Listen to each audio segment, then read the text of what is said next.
When you begin to live as though your every step is guided by a divine mission, the entire universe rearranges itself to support your movement. Most people wander through life as if they are lost in a fog, reacting to circumstances, swayed by fears, trapped in the hypnosis of appearances. But the one who awakens to the realization that they are not here by accident, that they were sent, yes, sent, by an unseen intelligence with purpose and intention, becomes a different kind of being altogether. You start to move differently. You begin to speak with quiet authority. You no longer plead with life, you command it, not with arrogance, but with the certainty of one who knows they are backed by the infinite. To act as if you are on a mission from God is to remember that you are not here to chase things, to beg for opportunities, or to compete for scraps of attention. You are here to express the infinite mind that dreamed you into being. The mission is not given to you by the world. It is not a career, a relationship, or a title. The mission is you, the state of consciousness you embody, the energy you radiate, the invisible frequency you hold that shapes every event in your experience. You are not waiting for the mission, you are it. Every thought you think, every assumption you nurture, every feeling you persist in is the divine act itself. When you begin to act as if you're on a mission from the divine, hesitation dissolves. Fear becomes irrelevant. You stop asking, what should I do? And instead begin to feel, who am I being? Because you understand that who you are being now is what calls forth everything in your life. The world outside bends to reflect the inner stance you assume. Your outer mission, your destiny, your purpose, all unfold naturally when you dwell in the consciousness of one who knows they are sent by God. The world becomes the stage, and you, the conscious actor, bring the invisible script of imagination into visible form. You do not need to explain yourself to anyone, nor convince anyone of your path. The power that animates galaxies moves through you. The breath that sustains creation fills your lungs. The thoughts that pass through your mind are creative laws clothed in silence. You are never alone. You are never unsupported. You are, right now, the living embodiment of divine intention in motion. When you act from that knowing, doors open that others call miracles. Paths appear where logic says there are none. People show up at the exact moment you need them. The invisible hand of God begins to sculpt your life like an artist molding clay. But you must first believe, not merely intellectually, but with your whole being, that you are on a mission. You must see yourself as chosen, not in the sense of superiority, but in the awareness that life has singled you out for an expression no one else can fulfill. There is something within you that only you can bring into manifestation. That desire burning in your heart, that vision that will not leave you alone, is the whisper of God calling you to remember who you are. To act as if you're on a mission is to act as if the outcome is already guaranteed, because it is. Creation is finished. The end exists now in imagination. You are merely walking through the bridge of events that leads from your present awareness to the fulfillment already prepared for you. Every moment is a sacred appointment. Every encounter is divinely arranged. When you see the world through this lens, you stop labeling things as good or bad. You understand that everything is conspiring to awaken you to your true nature. The delay, the rejection, the challenge, all are threads in the divine tapestry of your mission. The ego complains, why is this happening to me?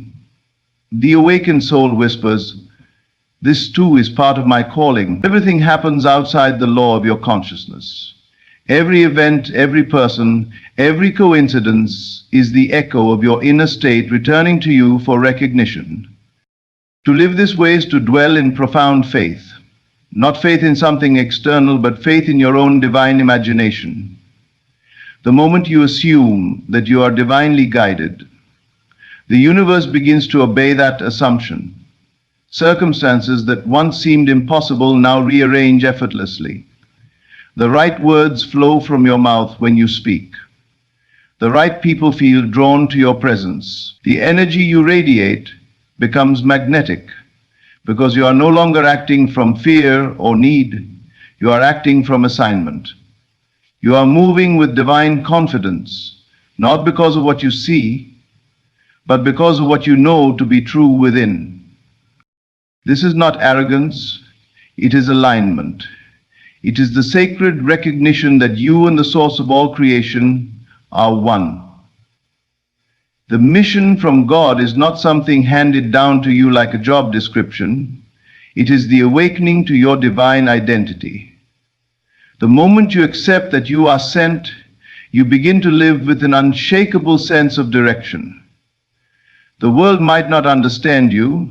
It may call you strange, delusional, or even mad, but history has always been shaped by those who dared to live as if they were divinely commissioned. The prophets, the dreamers, the innovators, all acted from a place of unseen conviction. They believed in a reality that could not yet be seen, and because they believed, it became so. The mind that doubts destroys its own miracles before they bloom. But the one who believes, who persists in the inner knowing that their mission is sacred, cannot fail. The universe will bend itself backward to fulfill the vision held by such a soul. You must learn to speak from the end, feel from the end, live from the end. Every word you utter is an affirmation of your mission. Every thought you entertain either strengthens or weakens the vibration of your calling. When you say, "I am divinely guided," the entire universe conspires to prove you right. When you say, "I don't know what to do," the universe must reflect confusion. It is not what happens to you, but what you assume about it that determines your experience. So assume the role of the divine emissary. Walk into every room as though the infinite has entered with you, not with pride, but with reverence. Let your eyes reveal the calm authority of one who knows they are backed by unseen power. Let your silence carry more weight than the noise of others' opinions. Let your presence itself be a sermon to those who have forgotten who they are. You are not a mere mortal hoping for favor. You are the divine favor expressed as a human life. Every act of creation begins with assumption. When you assume that you are divinely sent, you begin to carry yourself differently. Your inner conversations change. You no longer think, "I hope this works out." You think it is already done. And because that feeling of doneness is felt so deeply, the outer world has no choice but to conform. The mission becomes effortless because it is no longer driven by egoic ambition, but by divine inevitability. You become like a river flowing toward the ocean. It doesn't struggle to reach its destination. It simply moves with the current of its nature. You must guard your inner speech with vigilance, for it is the sacred script that writes your destiny. Speak to yourself as the divine being you truly are. If you say, "I am blessed," you activate the vibration of blessing. If you say, "I am guided," you magnetize guidance. If you say, "I am on a mission from God," then every fiber of your being begins to align with divine orchestration. Life becomes a grand symphony, and you, the conductor of infinite harmony, wield the baton of imagination. Do not wait for evidence. The evidence appears after the assumption, not before. The invisible always precedes the visible. The unseen cause always precedes the seen effect. When you act as though your every step is directed by divine intelligence, that intelligence begins to make itself known in ways that defy logic. You will find yourself in the right place at the right time, speaking words you didn't plan, meeting people who seem like answers to unspoken prayers. Coincidence fades and purpose takes its place. You must understand the mission is not something you complete, it is something you embody. You are not here to fix the world. You are here to reveal the perfection already present within it by assuming the consciousness of love, wisdom, and abundance. As you embody these states, the outer world reshapes itself to mirror them. That is the divine order. As within, so without. As you believe, so shall it be done unto you. The power is not in striving, but in being. Being is the ultimate act of faith. To act as if you're on a mission from God means you never again entertain the thought of failure. You may encounter temporary appearances of resistance, but you know they are shadows cast by old beliefs dissolving. You bless them and persist in your vision. You do not fight circumstances. You transcend them by feeling from a higher state. You know that nothing external can oppose the divine will expressed through you. When fear arises, you remind yourself, I am not alone in this. I am sustained by the infinite. And that awareness dissolves fear, like sunlight melting fog. You begin to feel an invisible companionship. It is as if something walks beside you, speaks through you, arranges the world around you. You realize that every prayer you've ever whispered was heard before you even spoke it, because it was God whispering to himself through you. The mission is a dance between the seen and unseen, between form and formlessness. You, as consciousness, are the meeting point of heaven and earth. Through you, the divine becomes visible. Through your imagination, God dreams creation anew. Every great accomplishment in history was the product of someone who dared to act as if they were chosen. Not because they were special, but because they believed. The belief itself was the divine spark. They saw the invisible, heard the inaudible, and achieved the impossible. You too possess that same power, the same breath that moved through the prophets, the mystics, the masters, moved through you now. It is not distant. It is immediate, intimate, present. You have only to claim it. When you awaken each morning, remind yourself, this day is holy. I am not here by chance. I am here on assignment. And then walk into the day as one who expects miracles, not as superstition, but as natural law. For miracles are simply the logical outcome of living in alignment with divine consciousness. To act as if you're on a mission from God is to live with reverent expectancy, to know that everything is working for your good, even when appearances suggest otherwise. There will come moments when you are tempted to doubt. The outer world will show signs of delay or opposition. But you must not waver. The mission is not tested by comfort, it is refined by contrast. Every obstacle is an invitation to deepen your conviction. When life seems silent, it is not absence, it is incubation. The seed is taking root in the unseen soil of consciousness. Persist in the feeling of fulfillment. Refuse to be moved by appearances. Speak to your own soul. I know who I am. I know why I am here. I walk in divine authority. That inner conversation becomes the decree that shapes reality. When you live as if you're on a mission from God, you no longer measure your progress by time or results. You begin to sense a rhythm, a divine timing where everything unfolds with precision. What once felt delayed now feels perfectly orchestrated. You realize that what the world calls waiting is not idleness. It is gestation. The unseen reality of your fulfilled mission is forming behind the veil of appearances, and your faith is the womb in which it grows.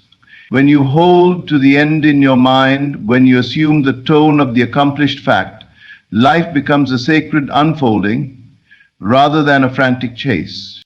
There is a power in this assumption that cannot be overstated. To act as if you are sent by God is to align yourself with infinite intelligence. You begin to hear the quiet whispers of intuition more clearly. You are guided not by logic but by knowing. This knowing does not shout, it simply is. It tells you, turn here, and something within you trusts. It says, speak now, and the words flow effortlessly. It nudges you to rest, to wait, to move, and you obey, not as a servant of fear, but as a vessel of divine harmony. This obedience is not submission, it is participation in creation itself. The universe delights in cooperation. When you say yes to divine guidance, reality bends in your favor.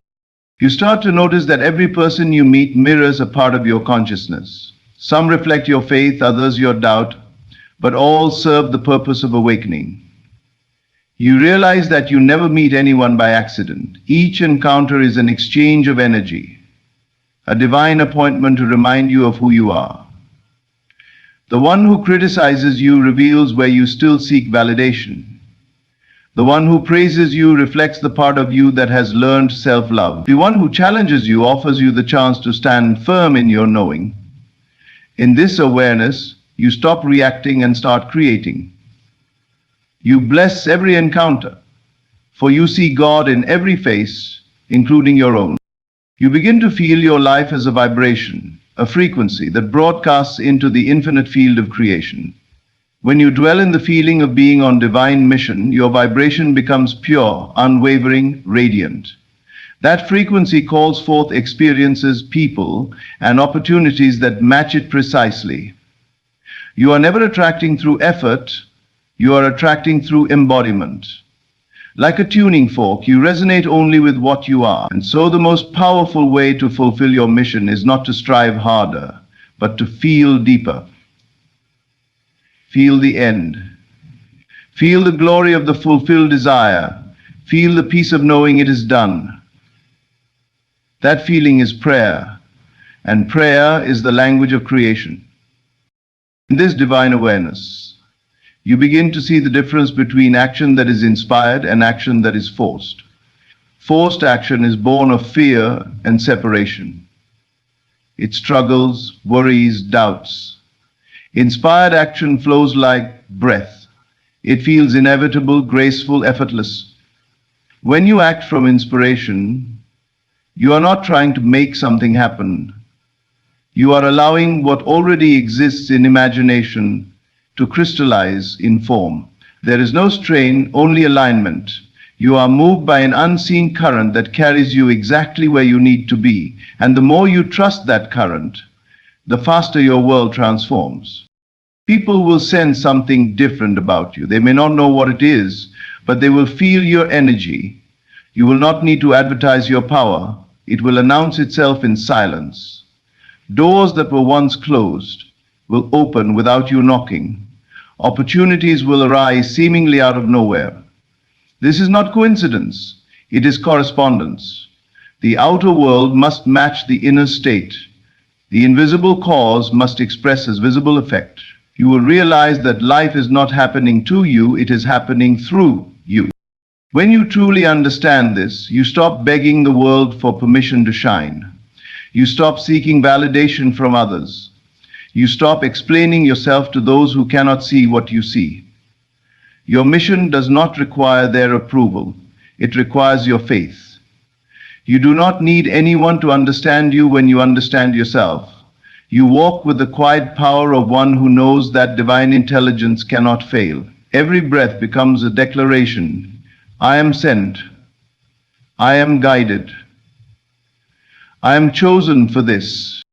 This state of consciousness cannot be faked, but it can be assumed. At first, you may not feel it deeply. The mind may resist. Old stories may whisper, "Who do you think you are?" But persist. Assume the feeling of the wish fulfilled. Speak as if it were already so. Walk as if your steps are lit by divine light. The feeling will grow stronger each day until it becomes second nature. You will look back and realize that the old self, the one who doubted, who feared, who waited for a sign, has dissolved. You have become the sign. You are the miracle. And then something beautiful happens. You begin to feel compassion for everyone still asleep. You understand that every soul is on their own mission, though most have forgotten it. You no longer judge them for their blindness, you bless them. You see through their fear and anger and recognize the divine cry beneath it. Remind me who I am. And because you live as one who remembers, your mere presence becomes a reminder. You become the lighthouse that guides others home. Not through words alone, but through the vibration of being. Living this way requires surrender. Not surrender to fate, but surrender to the deeper intelligence within you. The ego fears surrender because it believes it will lose control. But in truth, surrender is freedom. You stop trying to push the river and you let it carry you. You realize that your mission unfolds with or without your constant management. You are not the doer, you are the vessel through which the doing happens. When you understand